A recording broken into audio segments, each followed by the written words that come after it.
Good evening. Welcome to another edition of the Focus TV.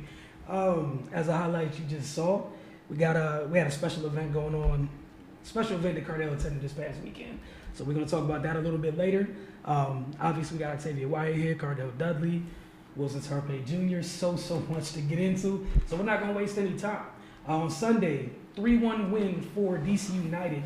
That 3-1 win over NYCFC means the Black and Red have officially clinched a playoff berth. Wayne Rooney and Acosta scored. There's a possibility that DC United can even host a play-in game, depending on what happens next week. The first part of that means they definitely have to beat Chicago in Chicago, which, they beat Chicago here, but, you still got to, even though it's a game on the schedule, you should win, you still got to go out and actually, do the winning part of it.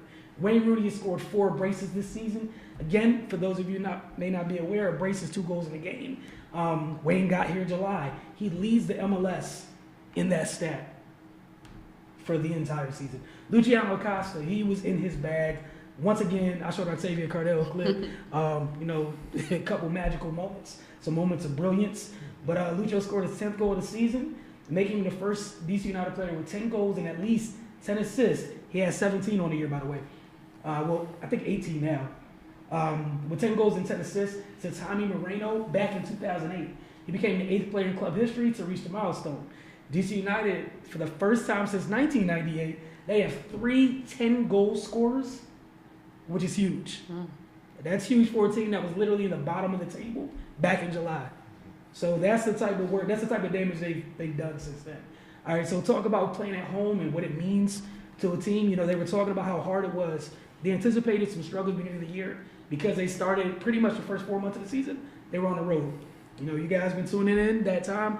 We've made that very clear to you. And, they were relying on making a run. It's a new building, want to turn that home into a fortress. And they accomplished that goal. Their overall home record, they're 13-2-2 at home. Their record at Audi Field, 12-2-1. That's since July 14th. They don't lose in that building, which is what makes that possibility of hosting that playing game possibly next week. That's tough no matter who comes in that building. That's not somewhere anybody in the league really wants to go. It's not a fun place to be right now for visiting teams. The win also extended United's point streak to 9 games. That's the Black and Red's longest unbeaten streak of the season and their longest since 2007. Keep in mind these things that I've shared with you. These are things that they've done in literally the second half of the season. All right, this is how much damage they've done. This is one of the most potent attacks in the league. With Bill and Meade back there, the back line has been strong. And they've really displayed their depth as well. They've had times when a couple folks have been down. There's been times where some folks have been on national team duty. Other players stepped in, and they haven't struggled. And just want to give them credit because it's one thing to know that you have to go on a run, to have a chance at the postseason. It's another thing to actually go out and do this. Like, this has been one hell of a run. To accomplish this feat is crazy. Again, that meant you can only have a certain number of draws because then you'd be depending on other people. They did this without depending on anybody else, which is the most impressive part of this to me. You talk about, that cliche about teams, you control your own destiny. They did that. And just want to give credit to that whole group for accomplishing this. I mean, it's a pretty big accomplishment. Again, this is the 4th time in the last 5 years that they've made the playoffs, so congratulations to them. And one of the reasons we always tell you guys to get over to finestmag.com, mymodelsports.com, and our prospective YouTube pages is because there's only a lot amount of time that we have each and every week with you. But, the internet, it's around. You can do that anytime. So even everything we don't touch, you can get there. So I'm going to go ahead and, shameless plug, because we can do that. Got some post-game sound from Bill and Meade, Steve Birnbaum, Nick DeLeon, and Paul Ariola. If you guys just want to hear what the group thought about, accomplishing this feat. And again, what I like is the team's mentality. They know it's not done. No one's overly happy. It was kind of like, hey, we achieved this, but there's still a lot left. They're confident at this point. So we're going to take a quick break, and when we come back, we got tonight's guest going to be on the phone with us, and we'll see you guys on the other side of the break. You are watching the Focus TV.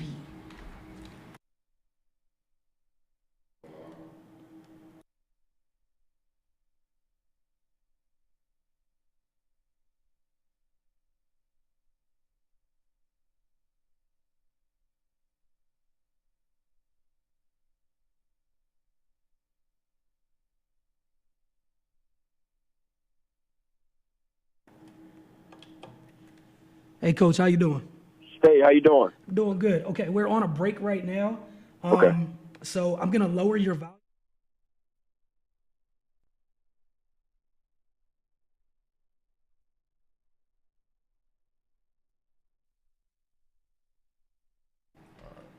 Good evening. Once again, all right, we got through a DC United segment already, and now the portion of our show where we have another guest. It's been a great stretch, the last few weeks. We've had some quality guests, some quality information. If you weren't able to tune in live or catch it, on DC TV, there's this wonderful thing. Again, the internet just provides you guys with so much. There's ability to go back and rewatch shows, and if you're tuning in right now, we would like to welcome tonight's guest. We got Bowie State Assistant Coach Bryan Wilson joining us this evening. So, Coach, just want to say, hello. Thank you for calling in. How you doing this evening? Doing pretty well. Thank you for having me on the show. I really appreciate it. We got a good group coming in this year. Last year, we kind of a down year. It's like our first losing season since our head coach, Coach Brooks, has been at Bowie State. So we're looking to bounce back from that losing season and have a good year this year. All right, so you already touched on that a little bit. With that being said, so for you guys, get back to, what your standard is. What are your expectations for this upcoming season? Well, our first goal is to, do well on our non-conference schedule. This year we have the number one strength of schedule in our region. After that, another goal is to win the Northern Division of the CIAA, and then ultimately win the CIAA Tournament Championship. So those are our three goals for this coming year. Have a good non-conference showing, win the North, and then ultimately win the CIAA Championship Tournament. What's going on, Coach? This is Cardell. Hey, how you doing? I'm going good, man. You touched on last season, not the kind of year that y'all obviously won and what y'all used to. Just coming into the season, what are some things that you feel, as a team needed to be improved? I think always, each year we kind of, we want to start with our defense. We get a lot of points in transition from steals, pressuring the ball, and then after defense, rebounding, because you want to get that first miss. You want to play good defense. They shoot, they get that second chance points. That kind of hurts your team. So that's the main two goals for us, kind of defending and rebounding. Okay, and talk about the leadership. Where Amir Wilson, Amari George, Deshawn Wells, they graduated or whatnot. Talk about the leadership that they brought, and coming into the season, who are you counting on to kind of step into their leadership role? Yeah, you touched on Amir Wilson, Deshawn Wells. Those were our two leaders last year. Amari George as well, and we lose a lot with those 4-year guys. It's kind of rare at the Division II level, especially in the CIAA, to have 3 4-year guys starting for you. So losing that leadership kind of hurts us, but I'm real confident in our leaders this year. David Bell and Taquan Jamison, they're both juniors this year, and I'm looking forward to them stepping up to the challenge. Okay. Speaking about junior Saquon Jameson, he was voted preseason All-CIAA. Last year averaged 7 points and the team had 9 rebounds a game. How big of a leap are you expecting from him? Well, I'm expecting a big leap. We're all counting on him to lead the country in rebounding. He had a couple 15 rebound games last year.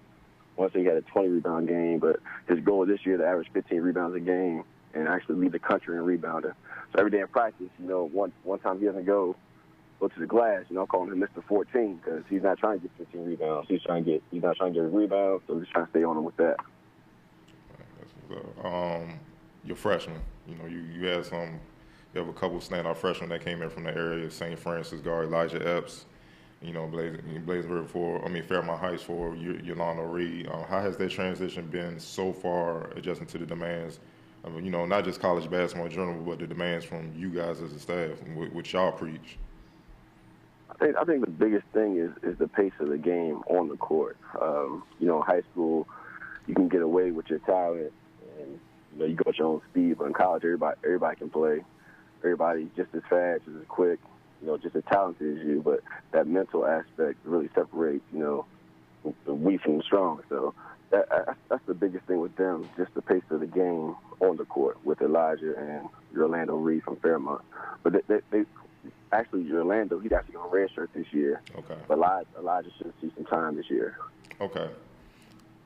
you talked about David Bell, but another guard I kind of got my eye on that I kind of loved his game since Coolidge was Justin Rout.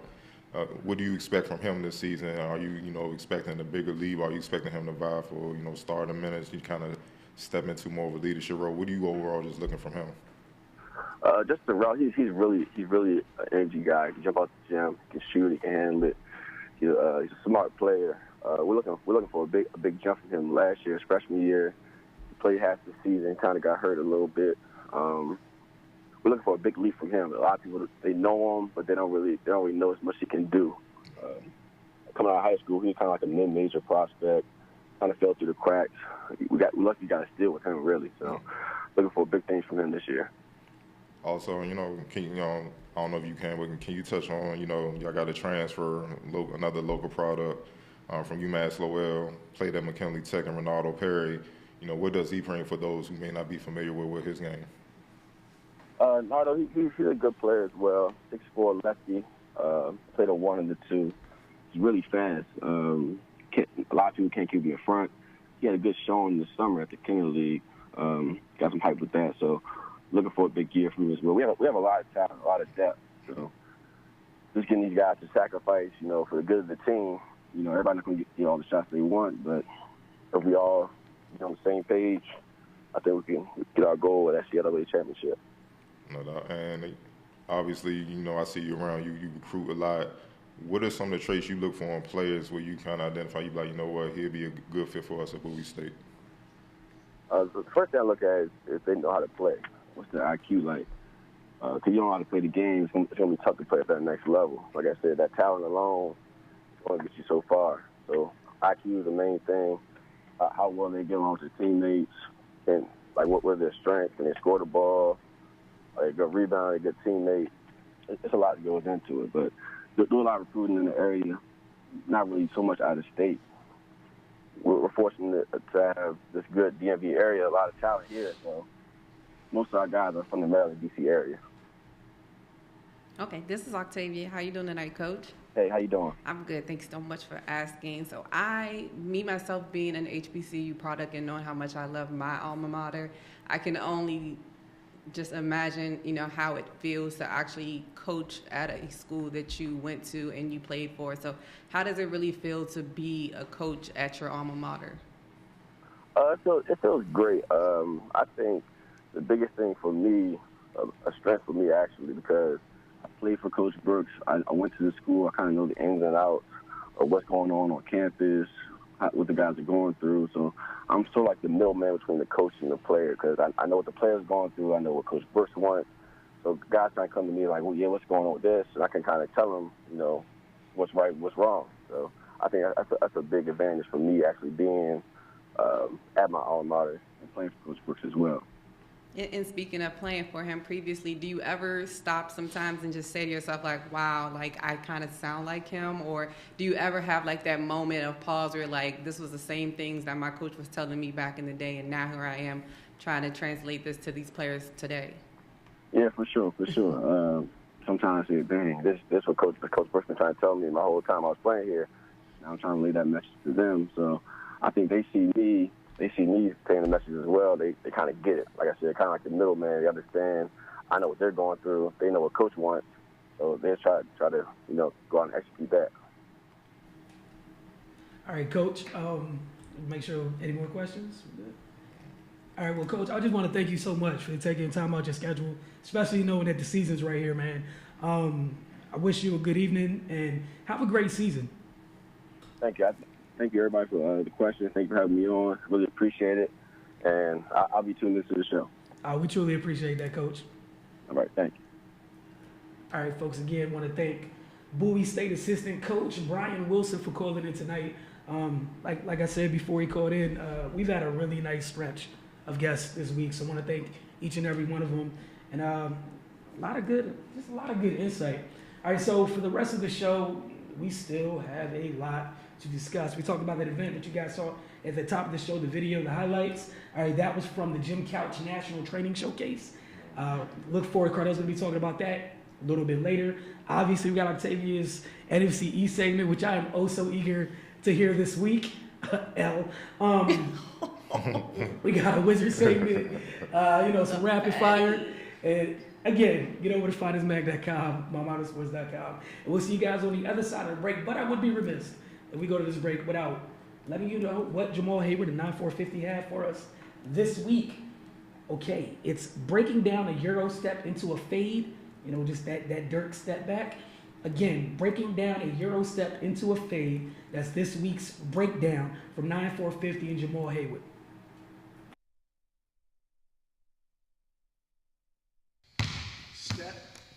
Step, feedback.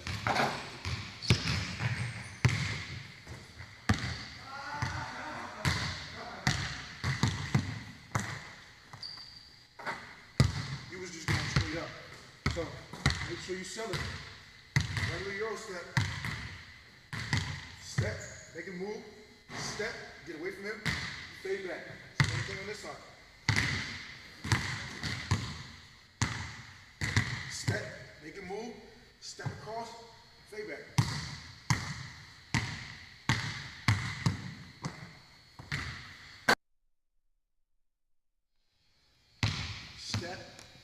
Step, fade back.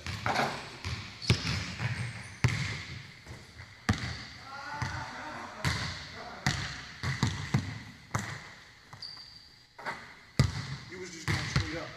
So, make sure you sell it. Regular Euro step. Step, make him move. Step, get away from him. Fade back.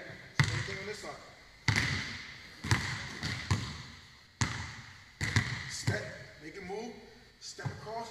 Fade back.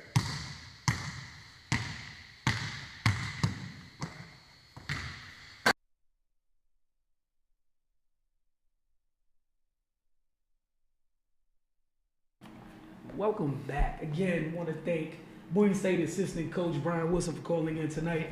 I just like sitting around listening to the guests. So, later when I'm cutting the show, I get a chance to listen to it again. Mm-hmm. So, I like the fact that we some quality guests. Cardell, I see you, with the booking, so wearing so many hats. Everybody. I got that Martin Black book. Put it up there. Hey, look, it's real. Got the Rolodex. We gotta give credit where it's due. Not the Rolodex. All right. So don't fake like y'all ain't have a Rolodex. So it's the NFC. I had one. That's too easy. I'm gonna leave you alone. NFC East segment. I'm gonna turn my mic off. Octavia, the floor is yours. Okay. Well, this is my last week talking about football, so I can play. You don't have a choice. Continue. So I'm gonna start just this week by breaking down the standings currently in the NFC East. So in first place, you have your hometown Washington Redskins, who are 4-2. And that's your hometown? I just happen to live here. Hey, I'm gonna need some more enthusiasm though. But I'm gonna go back to my mic being off. My bad. Go ahead. Your Redskins 4-2 and 1-0 in the division currently. Second place, the Eagles, who are now 3-4, and they're also 1-0 in the division. Cowboys are 3-4, also 1-0 in the division, and then you have the Giants at 1-6, 0-2 in the division. So we'll go ahead and start at the bottom, unfortunately for some fans. So we had the Giants on Monday night versus the Falcons. Giants lost to the Falcons 23-20. Eli Manning was 27 of 38, 399 yards, 1 touchdown. Saquon Barkley, 14 carries, 43 yards, 1 touchdown, 9 receptions, 51 yards. Odell Beckham, 8 receptions, 143 yards, 1 touchdown. And Sterling Shepard, 5 receptions, 167 yards. So once again, it just seems like the Giants just can't put together a full game. It wasn't a horrible game for them, although there were very, very low points within the game. The offensive line is still getting just manhandled. It seems like it gets worse and worse every week right now. Saquon actually looked human this week. Everybody knows how special he is and how hard it's been to bring him down as far as tackling. But the Falcons looked like they were up for the challenge. Like they kind of held him as much in check as they possibly could, although he did still have a good game. Excuse me.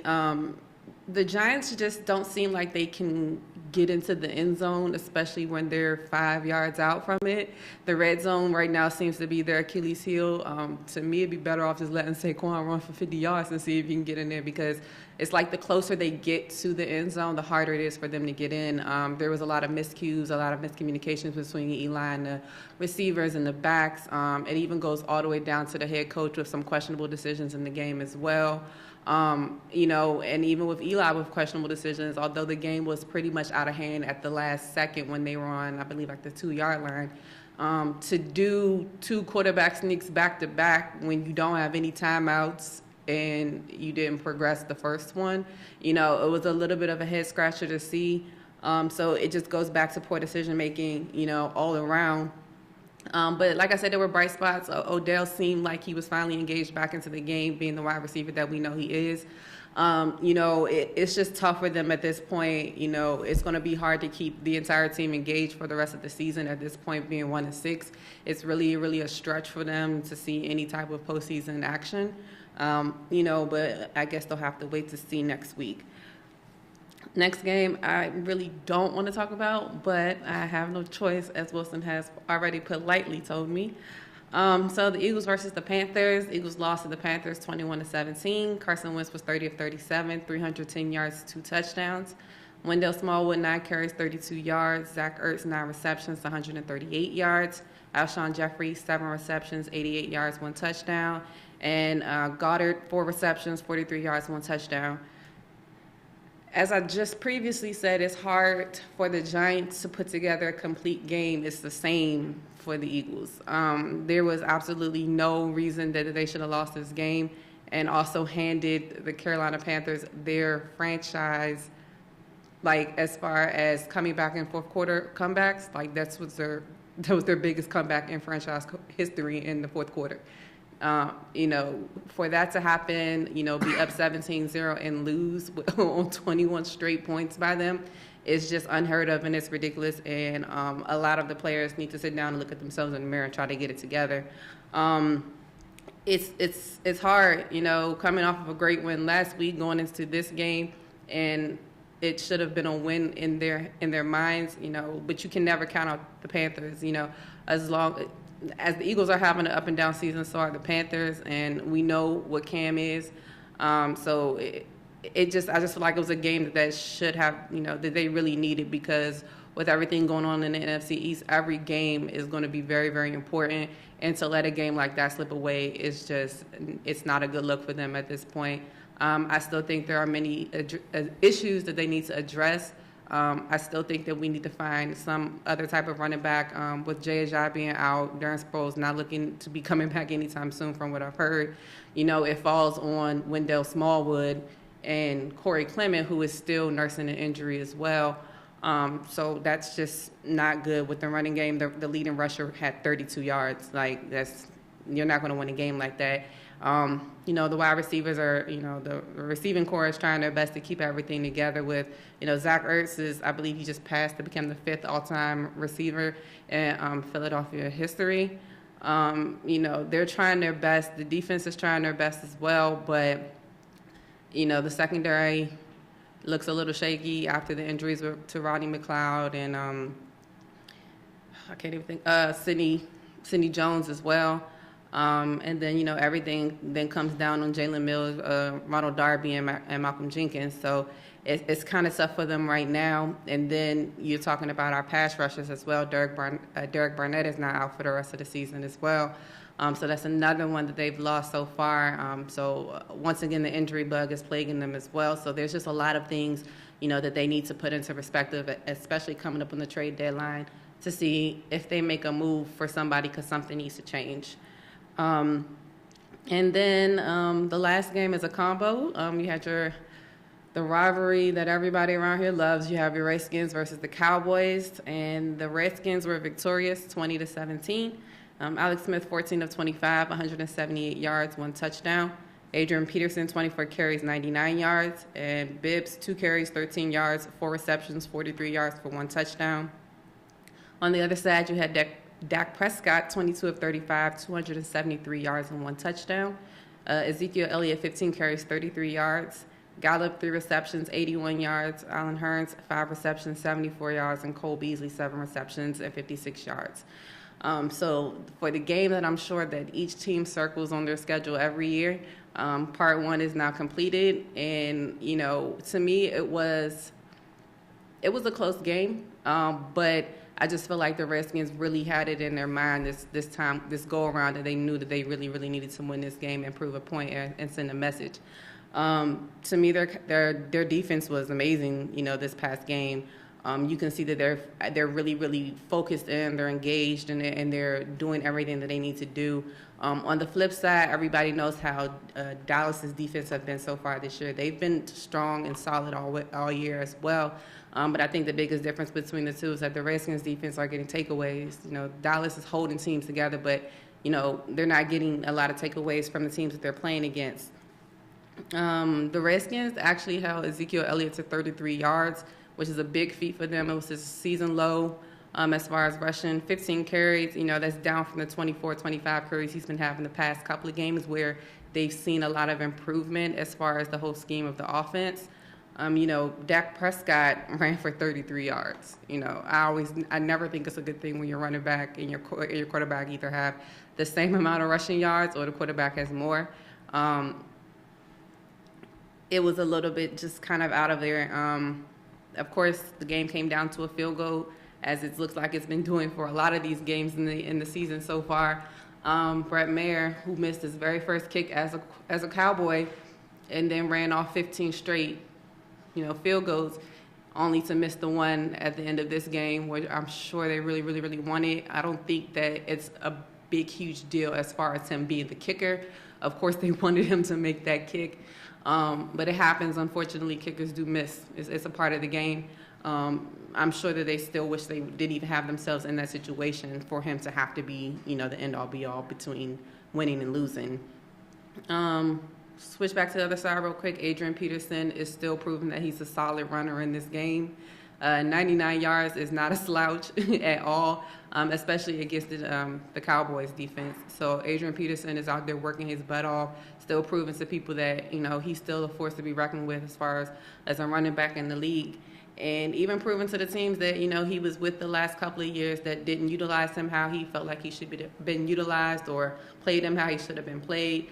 But it is what it is at this point. The Redskins, I'm sure, are loving having him there, especially with the, you know, running back carousel that they've had within the past year with everybody getting injured. So at this point, you know, I'm sure there are a lot of Redskin fans who are very, very happy. You know, they say every year, as long as we win 2 games and it's against the Cowboys at home and the Cowboys away, we are good. I'm sure there's a Cowboys fan somewhere walking around with a Redskin jersey on because they lost a bet. I feel for you. Try again next time. But yeah, you know, the NFC East is still wide open in my opinion, you know, with everybody still being fairly close, you know. Cardell. You know, and like I'm saying, the Cowboys and the Eagles are essentially tied. You know, they have the exact same record with 1 win in the division as well. And the Cowboys are going on a bye this week coming up, so I'm sure they'll go home, lick their wounds, get some rest, and come back harder. Can't remember who the Redskins play next week or the Giants. I think the Giants on a bye as well. I got to double check. And then the Eagles will go to London to play the Jaguars at 9:30 in the morning on Sunday. So I guess I got to get up at like 9:30 on Sunday. I guess you'll be tuned in. Good for you guys. But yeah, we'll see what happens next week, and if I want to talk about it. We're going to talk about it. We just know what your enthusiasm is like. But I'll be here, petty and ready to hear it. And also, one quick note, the Cowboys traded for Amari Cooper, first round pick. And I don't think that's fair either. I got you. The other thing, the only reason she doesn't think it's fair, her team offered a second round pick, and they thought they were going to get him until Dallas threw in the first. Because most of the league was offering the third. There's levels. I don't like it. I think it's a great pickup for the Cowboys. If I wasn't a team in their division, they don't have a number 1 wide receiver. Yeah, my only thing, I was talking to my cousin earlier before we move on, my only thing is it's cool that they got him from a talent perspective. My question is, I don't have faith in the coaching staff there that will utilize it properly. That's another because good they seem point. to not know how to do that. I don't trust their scheme. I don't feel like there's a plan. So it'll be interesting to see how that goes. Now to an event that was planned very well. People who know what they're doing. Cardell, let us know who stood out at the Jim Couch National Training Showcase. All right, I'm gonna start off with the high school showcase game between Virginia Academy and New York powerhouse Mount Vernon. It was it got off to a shaky start for Virginia Academy. At first, they were ice cold. I think they missed their first two. They made 2 out of their first 12 shots, and Mount Vernon, looked like they were about to run away from it. Then Virginia Academy woke up.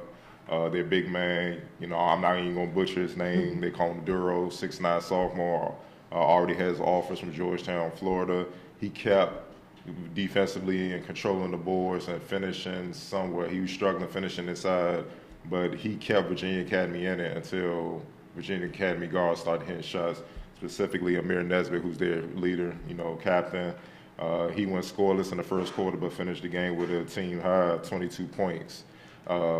But unfortunately, they lost to, Mount Vernon.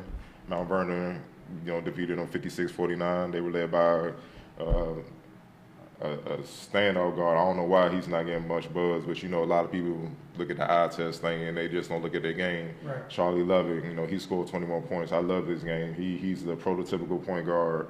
He takes whatever you give him. He controlled the pace. Even when Virginia Academy made him run, it didn't feel like Virginia Academy could get control because he made sure they couldn't get control. He would slow the game down, make good reads, make the great pass, or he would go get the bucket, and that kept them out in front where, basically Virginia Academy just ran out of time. Duro, he had a monster game. If he would have finished more consistently, they possibly would have won. He finished the game with 13 points, 17 rebounds, and 4 blocks. So that's how dominant he was in that game. It was a great contest. A lot of the New York hype calling out certain players to get going and stuff like that. And it was very entertaining. But ultimately they fell short.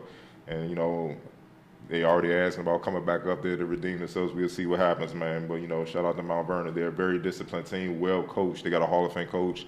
People that don't know about their program produced players like Ben Gordon, who played at UConn, played in the NBA. So they're a very disciplined team. They remind me of a WCAC team. They execute well on both ends. They do not beat themselves. So you have to beat them. They're not going to make stupid mistakes where they just flat out in a sense, throwing the towel where you can just overrun them and win. They play great, fundamentally sound basketball, and they weren't big like Virginia Academy were way bigger than them. But they had tough-minded guards that knew how to play. And they controlled the pace, they controlled the game, they swarmed the bigs, made it uncomfortable for them, closed down the shooters, and then they made plays offensively. So in essence, they deserve to win. Now on to the standouts, which is always a treat because you always see some players that you just never heard of that you like, man, they got a shot. I'm going to start off with Amir Nesbitt, 6-foot junior guard, who from last year to this year has improved leaps and bounds. He's more confident. He's more sure that he belongs with the best. Whereas last year, he was like, I know I'm good, but I got to see. Right. But now he knows. And even in the upper class all-star game, he did his thing trying to help the team DMV get the win over New York. Ultimately they fell short too, but he had about 14 points in that game. But in this game against Mount Vernon, he impressed me because a lot of young players, when they start off ice cold, their confidence go down and they're done. But he just turned it on. And, he finished with a game high 22 points. And it wasn't just offensively. He was making great defensive plays, especially when they started trapping. He was getting timely steals, taking charges, leading the pack, man, doing what I know, their head coach Chris Rohn wanted him to do, which is lead. And, that's the biggest improvement I've seen from him from being a sophomore last year. Another guard from Baltimore, Dominic Carrington, I spoke about him because he was MVP of the Super 80 showcase, for the 2020 class. He plays with Baltimore City College. All I can say is he's a flat-out assassin. I love that kid. He was on the DMV team against New York. New York was a lot bigger than the DMV kids, but they didn't care. He came out there firing. He scored a game high 21 points or 5 3-pointers. He's just an assassin. That's after, when I said in the Super 80 showcase, he had 31 points with the best players in his class from Baltimore, which includes Ace Baldwin and Justin Lewis and all those guys, man. He's just a flat-out assassin. They couldn't guard him. They couldn't keep him in front of him. Even though defensively, I think a lot of people will be surprised because even though he's small, he could be a pest. I would like to see him turn it up even more where, it's kind of Muggsy Bogues-esque where guys can't dribble. Gotcha. And then combine that with what he could do offensively, he could easily be one of the most devastating guards, not just in the area, but the country. So, he's fearless. He's quiet, but he got that Baltimore dog in him. He don't back down to nobody, so I love that about him. Another guard, he from Virginia Academy too. It was my first time seeing him, Jalen Cole Williams. He poor skilled guard. Kind of remind me of what's the point guard that backed up Russell Westbrook in OKC? He played for the Bulls now. Cameron Payne. He kind of got that type of game. Highly skilled, poised guard, defensive menace, man. Like he really gets out there. He loved to press 94 feet on his own and stuff. Chris Ron already said that he's the best defensive guard that he has. What I'm saying? But he could shoot it. I would like to see him get better at finishing, but he stood out because he made shots obviously in the All-Star game for Team DMV, but he also helped control the pace for Virginia Academy to get back in the game against Mount Vernon. That's how they made a comeback, especially when Amir was kind of cold and they weren't making shots. Another one, Julian Champagne. I spoke about him before from the slam dunk. 6'6" senior, wing from Bishop Laughlin out in New York. Reminds me, he reminds me a lot of Tobias Harris that played for the Clippers. He's nothing like very elite about him. You're like, man, he got that, but he's good at everything. Right. And combine that with his size and athleticism, man, he definitely gonna be a standout at the next level, the D1 level. Another kid that I feel is under the radar, Jordan Harrison, 6-foot junior guard that goes to Flint Hill, underrated point guard. This game, he has a reputation for being a shooter. This past summer on the Adidas Gauntlet, I think he led the whole Gauntlet three-point shooting at 52%. So he came in and did exactly that. He had 21 points in he had 19 points in the upperclassmen game for Team DMV. He had 4 3-pointers in that, but I like what he showed because he showed more than just being a shooter. He facilitated, he defended well. He got what I call savvy steals. It wasn't on ball, but he just read, like, when a guy, he anticipated a move and he hustled over there and got the strip on the big or whatnot. He got a few of those, so I think people, if they just like Dominic and all the other guys, if they look beyond the eye test, he's small, just look at his game, he'll be a good fit for a lot of D1 programs.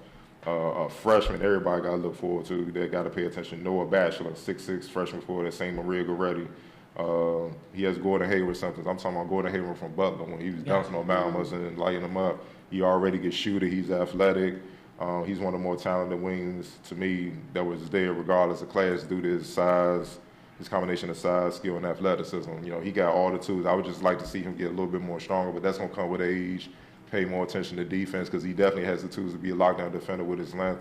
But offensively, he got it. And become a better ball handler. He was still a little unsure when guys pressed up on him because I could tell the guy, teams, they have him playing down low. Once he had the ball handling and all that, he get more comfortable with that. It's lights out because he can shoot it from all 3 levels. He'll dunk on you. He's fearless. He can rebound. Everything there. He just got to put it together to be able to play that wing position. The sky's the limit. I already spoke about Durrell, double machine, and shot block machine. He's a bit raw offensively, but he's improving. Compared to last year, where it was like you didn't even really want him shooting. Now it's like they was throwing it into the post, like give him a move, man. His footwork getting better. He just got to learn to finish with touch in traffic, and he'll be dominant. It'll be unfair. Another kid, everybody got to look out for. Silas Sunday, a freshman, 7 feet, 300 pounds at 14 years old already. Yeah, big boy. Plays for Our Savior Lutheran from the Bronx, New York. But he's obviously still growing in his body, being young, but he can move. He's coordinated. Like, he's agile. He can block shots. I know it sounds crazy, but he can move. He agile. He can get out, defend. Once it all come together, it could get ugly, man, because he's skilled, fundamentally sound.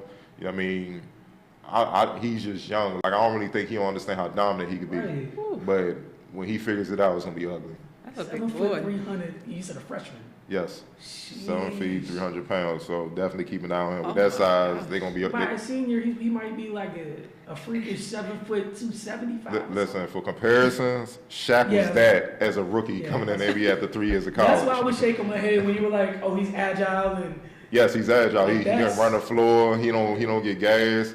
Ooh. I can't even really see what he do offensively. They ain't, guards don't really throw the ball in these days. But when he got offensive rebounds, he was fun to me. Son kept the ball up high and went right back up. He ain't bring it down like he scared. When they came down, he blocked shots. Look, man, he got the foundation there. So when it comes together, Yikes. don't be surprised if you hearing about one more time. Silas. Silas Sunday. Cool. Call him his nickname gonna be like Silent Assassin or something. man, Another silent about 7 foot 300 and move like that. That's If he agile, you can't hear him coming. Exactly. On his So, tippy toes. okay. So I'm not supposed to move. Charlie Lovett spoke about him, 5'10" junior point guard out of Mount Vernon. He was MVP of the high school showcase game. Obviously I just say he led Mount Vernon to a win over Virginia Academy. He had 23 points and 6 assists in the win. Traditional point guard that can control the game, just like a lot of New York point guards, saying they tried to press him. Once he got loose, he made the correct pass or scored. And, that's what, especially down the stretch, and that's what won the game. They tried to foul him. He went to the free throw line, knocked down the free throws. He'd make any college program happy. I don't want to butcher this kid's name, Sadiku Iman, 6'6", another 6'6" freshman, go to Our Savior Lutheran in the Bronx, New York. Athletic wing with immense promise, versatile, can get it done on both ends, with a high motor and solid skill set. He took on MVP honors at the freshman showcase after scoring 23 points. And to me, the best player there, Deshawn Davis, 6'2" senior combo guard. If you looked at the highlight, that's the kid that was dunking on everybody, bouncing off the ground in traffic, catching it, dunking in one hand. He's a man-child. He was the most explosive guard at the event. Already has a college frame. He could score from the outside. He could break opponents down off the bounce. He's a beast finishing at the basket, but he's lethal in transition. Like on one play that's in the highlight, he got the rebound, went coast to coast, and upperclassman All-Star game, and just then LeBron dunked the hell out that joint. You know what I'm saying? So it was ugly, man. But he won MVP. The upperclassman game with 20 points. And, that was pretty much the standouts for the game. Just keep an eye on these players moving forward. I'm pretty sure they're going to make a lot of noise at the next level and possibly beyond. All right, and again, like we said earlier in the show with DC United, I behoove you to get over to finestmag.com for more information on this event, more highlights, because, Cardell does a very thorough job of everything that he covers. So it's much more than just a list. He had to pare something down to fit within this time constraint. Yeah. So there's a lot more. Get over to finestmag.com. As we said, we got to touch on the Wizards and got a couple questions of rapid fire. So real quick, big win last night. Yeah. Because you're 0-2. You don't want to start the season 0-3, and it's a big road trip. The last thing you wanted to do was go in Golden State, coming off a loss. They play Golden State tomorrow night. But in Portland, biggest things, you and I talked a little bit earlier today that that jumped out to me was, for once it felt like they finally fought for as close to 4 quarters for the first time all year. Right. We seen them get punished on the glass, and I have no issue if you're playing small, you're going to get beat on the glass at times. But the way that it was happening the first 2 games was inexcusable. Right. That just came down to effort and want to and not getting there. Now, if you're fighting and scrapping and they're just a bigger team, there's just some things you can't do. But for the most part, if a body's on a body, you can at least be in the game. And that's what we saw last night. And then, Markieff Morris, I'm going to let you take it off from there. I mean, he played the best game I've seen out of him as a Wizard. I think, from the get-go, when Ted Leonsis put the gauntlet down, there's no more excuses. They understood. You can see that media day, like, it's a sense of urgency. So they lost a game they should have won in Miami, and then they lost another game against Toronto that without Kawhi. That was inexcusable. You shouldn't lose to Toronto without Kawhi. Mm-hmm. So this was kind of a must-win, especially with the Warriors coming up on Wednesday. You don't want to be down 0-4, man. That's just not a good look. And Ted, he's done his part, and Heads will probably start the road soon if not. So Mahimi got hurt, back spasms. Dwight still ain't played the game, so guys stepped up, man. Marquis played the best game I've seen him play in a Wizard uniform. It's not just the scoring with 28 points on 6 3-pointers, 9 rebounds. It was the extra winning, what I call winning plays, taking charges, getting blocks, outside, weak side blocks and stuff like that. Kelly Oubre, to me, he was really the biggest reason why they won that game, because he was all over the place, taking charges, deflecting passes, blocking shots, getting hustle plays, tying up people so they can get jump balls, which he was winning. His energy was contagious, and everybody else fed off that, especially on the night, when John Wall and Brad Beal didn't shoot well. those guys stepped up and won the game. And the thing is, 6 Wizards finished in double figures. Porter had 16. Obviously, Markieff had 28. Brad had 25. You know, he had 5 3-pointers, but he only hit 10 out of 25 shots. John Wall's 5 for 19, but he had 16. You had Kelly Oubre with 22 off the bench and Jeff Green with 12. So, from day one, I said Jeff Green was going to be huge because his versatility, he was going to make an impact one way or another. You know what I'm saying? But the thing that stood out were the winning plays, the hustle plays, and obviously that was sparked by Oubre and Markieff, which in the past, maybe Oubre something in some games, but you would never say that about Markieff. And I always say Markieff, people look at me like I got 3 heads when I say he has 20 and 10 talent. Like, he's one of them guys that, you look when his career is over, he should be one of those guys, he's talented enough to get in the All-Star game a couple of times. You like, oh, he made an All-Star? Like, he's one of those guys. But his temperament get in the way. And sometimes your temperament, what makes you great, can also be your detriment. Yesterday, he channeled that temperament and everything like that, and it showed. They couldn't do nothing with him. And that's what I'm saying. He's key. If he brought that every game, Wizards a totally different team. They can run with anybody in the league. It's just that simple. The thing I love about what they did is they played great defense. I think last night, they allowed almost 30 points a quarter, except for the third. They held Portland a 50-point quarter. That's the only quarter all season so far where they held a team under 20 points. Most of the times, 25 or above. It's ugly. So that tells you how they were locked in coming out the half to try to win this game. The team defense on Portland backcourt was excellent. Lillard shot 33%. C.J. McCollum shot 20%. So even though Wall and Bill weren't shooting well, they made sure to be like, well, y'all ain't gonna shoot well either. Yeah. So whatever, we just gonna cancel each other out. That's what I'm saying. I'd rather do that than we get torched and we can't get going or whatnot. And also, the Wizards are 6th in the league in defending the 3 at 32%. Rebound is their Achilles heel right now. They got to correct that, and they rank 21st. At 43 rebounds, but they allow 58 from opponents, so that equals second chance points, which is what they're getting killed on, which is really the reason why they're 1-2. If they correct that, they could easily be 3-0. Easily. So, hopefully Dwight get healthy because that's exactly his strength. But they got to hoop. They got to hoop until that happens. They can't really rely on that. Yeah, just to piggyback on what you said, feel like I'm just gonna start writing my notes with you. So with Keith and Kelly, I think the biggest thing, what you said, it was a mature performance from both of them, and that's a big thing. Talking about temperament, it literally applies to both of them, in different regards. Like, Kelly has a lot of energy. When he doesn't channel it, Kelly hurts the team at times. When it's channeled, like last night was one of the few times I saw Kelly where everything was channeled properly. There weren't any stupid mistakes.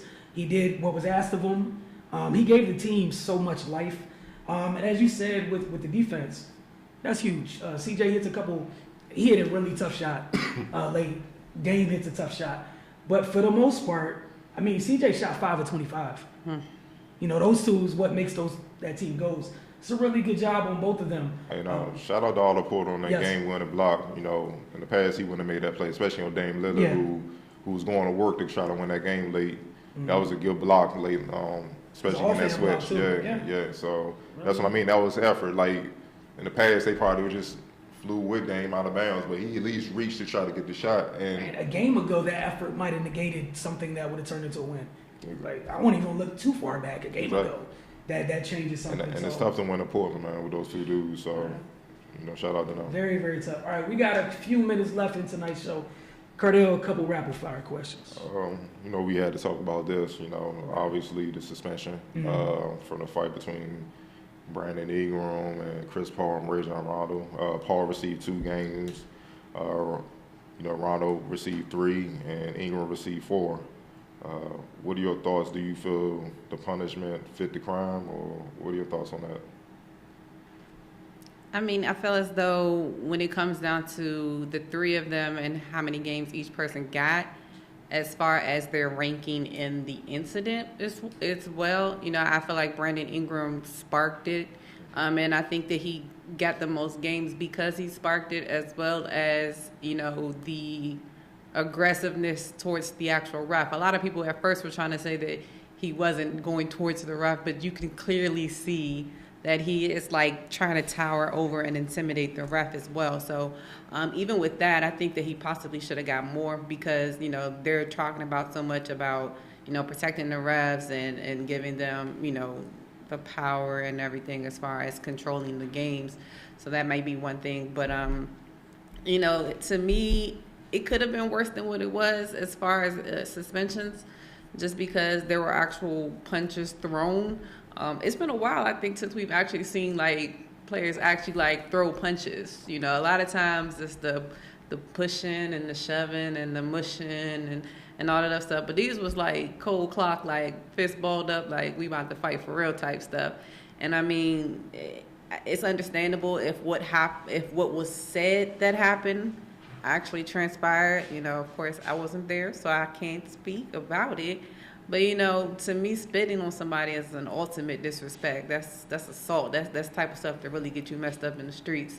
So if that's what really happened, you know, you understand his reaction to it. I mean, I'm okay with it because it's the beginning of the season. You know, it's going to be to me, it's probably going to make a good, you know, rivalry out of the two of them now. Everybody, you know, the media's going to run with that.